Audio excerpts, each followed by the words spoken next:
un máximo de 4 tickets por persona desde las 14 horas a través del sitio web autoentrada.com a un precio de 13.500 pesos.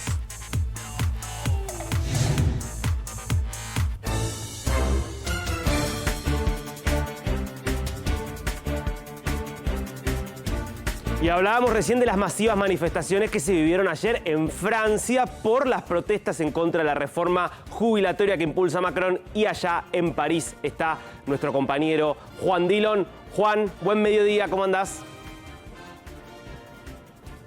Darío, un gusto saludarte a todos ustedes. Bueno, sí, masiva la participación. Hay diferencias, discrepancias entre los sindicatos que hablan de 2,5 millones de personas y un gobierno, un ministerio del Interior de Emmanuel Macron que habla de 1.200.000 personas. Pero más allá de la cantidad, lo cierto es que se va a mirar el pulso y cómo va a seguir esta reforma de las jubilaciones, de pensiones, que no solamente es un título o es un tema que preocupe a los franceses. Bruselas, el gobierno de la Unión Europea, está mirando de cerca lo que pueda suceder con esta especie, Darío, de globo de ensayo, si me permitís, porque tiene que ver con esperanza de vida, jóvenes que trabajan de manera independiente, que no miran el trabajo como quizás lo miraban otras generaciones, y bueno, y todo esto hace mella a las cajas jubilatorias y al déficit de los estados. Claro. Juan, contanos un poco, porque la manifestación fue masiva, es lógico que la CGT, que la Confederación del Trabajo esté en contra. Ahora, ¿es un tema del que habla el ciudadano común en el supermercado que lo preocupa o no está tan cerca de la gente?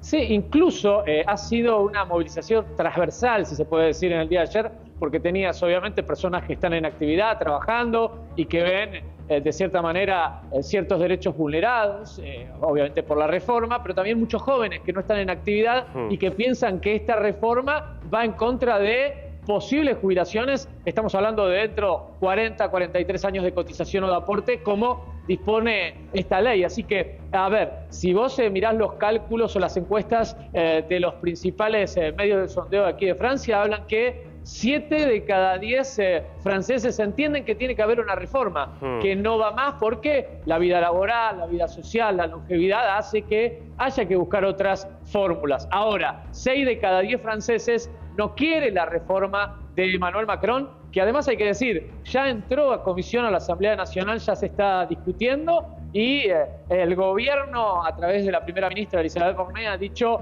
bueno, esto sale sí o sí, se podrá debatir, podremos discutir, hay 7.000 enmiendas, pero va a salir. Y repito, esto se está observando desde Bruselas, desde el gobierno europeo, porque todos los sistemas jubilatorios están, con fisuras, y estas fisuras hacen a la posibilidad de los crecimientos de las economías, la generación de puestos de trabajo, bueno, todo lo que conocemos que también pasa en Latinoamérica y también se discute en la Argentina. Juan, si se diera esta reforma, esto de subir de 62 a 64 la edad mínima, de que el aporte que haya que hacer tenga que ser de 42 a 43 años, ¿cómo se compara con cómo está el resto del panorama europeo? ¿Sería una reforma muy ambiciosa o sería más equilibrar a Francia con el resto de Europa?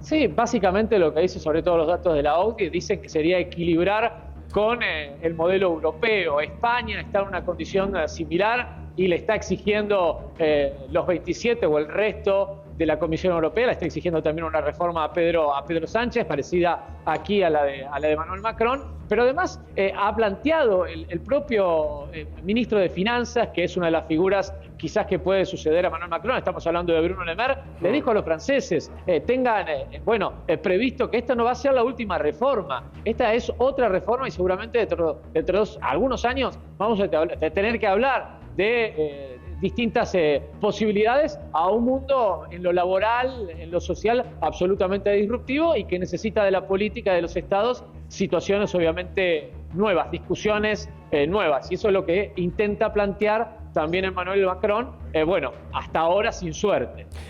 Todos recordamos cuando vemos manifestaciones en Francia el caso de los chalecos amarillos hace ya unos 3 años, un poquito más incluso, que lograron en ese caso torcer el brazo del gobierno de Macron. Era otro tipo de reforma, un impuesto más puntual, lo que cambiaron. ¿Cómo estás viendo vos la situación? ¿Crees que estas manifestaciones pueden conmover al gobierno? Aquí la clave es que no haya bloqueo de la actividad económica, que es algo que, por ejemplo, la CGT Refinería, ¿no? El sector obviamente que representa el sector de hidrocarburos, intentará hacer la semana que viene, con un lockout prácticamente de 3 días. Esto va a dejar al país nuevamente, como lo vimos en el otoño pasado, otoño obviamente europeo, sin combustible en las estaciones de servicio y, repito, sin la logística normal para productos alimenticios, etcétera, etcétera, etcétera. Eso es lo que puede torcer básicamente el brazo de Emmanuel Macron, que quiere mostrarse además como el único líder, te podría decir, europeo que ha revalidado sus títulos, tiene 5 años por delante al frente del Palacio del Elíseo, no tiene en el panorama electoral situaciones más allá de la renovación del Senado. Digo, es el presidente democrático que tiene todo para hacerlo, por lo cual también es un ensayo sobre las debilidades democráticas que tiene hoy Occidente. Así que, como te digo, tiene muchas aristas, la sociedad está muy dividida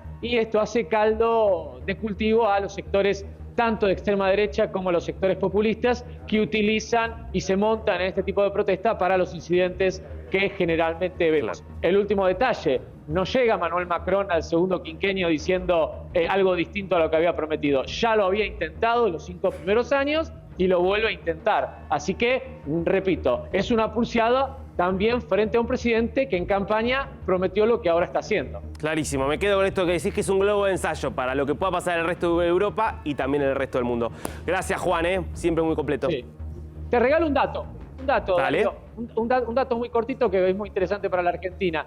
Hoy es 1 de febrero y tendrían que haber aumentado un 99% las tarifas eléctricas. Repito, un 99% las tarifas, la factura eléctrica. El gobierno las tuvo, hay un escudo arancelario y solamente van a aumentar el 15%, para entender que a veces medidas que hay en la Argentina, es cierto que aquí son coyunturales, pero son bastante parecidas. 99% tenía que aumentar y el gobierno las pisó, 15% las facturas de electricidad para los franceses a partir del 1 de febrero.